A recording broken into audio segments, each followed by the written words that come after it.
कुछ गड़बड़ ना करे उमरिया के कटवानी जी ढेर जंजाल वाला गोदी जाजी गोदी जाजी गोदी में लेके जानी गोदी जाजी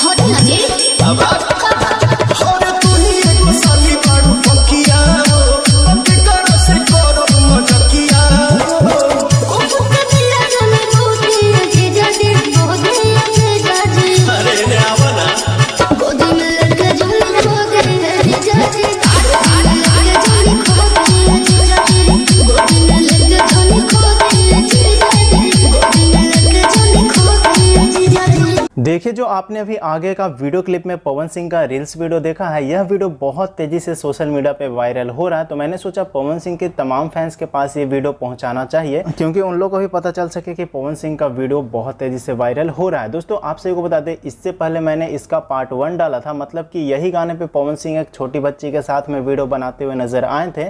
तो उस वीडियो को मैंने डाला तो उस पर बहुत ज़्यादा आप सभी का प्यार मिला था और अभी तक उस वीडियो पे लगभग 60,000 से ऊपर व्यूज़ कंप्लीट हो चुके हैं। तो जो भाई लोग अगर उस वीडियो को नहीं देखे हो तो आप लोग जाकर के देख सकते हो, हमारे चैनल पे वो वीडियो मिल जाएगा, या फिर मैं फर्स्ट वीडियो का लिंक डिस्क्रिप्शन में भी दे दूंगा। बाकी ये सेकंड वाला रील्स वीडियो आपको कैसा लगा, जिसमें पवन सिंह एक बच्ची के साथ में डांस करते हुए नजर आ रहे हैं। तो दोस्तों, ये रील्स वीडियो आपको कैसा लगा आप लोग कमेंट में ज़रूर बताइएगा। बाकी इस वीडियो को शेयर कर दीजिए ताकि पवन सिंह के तमाम फैंस के पास वीडियो पहुँच जाए, और पवन सिंह के सच्चे वाले फैन हो गए तो वीडियो को दिल से लाइक करके चैनल को भी सब्सक्राइब जरूर से कर लेना। बाकी मिलते हैं हम किसी नए वीडियो के साथ में, तब तक के लिए धन्यवाद दोस्तों।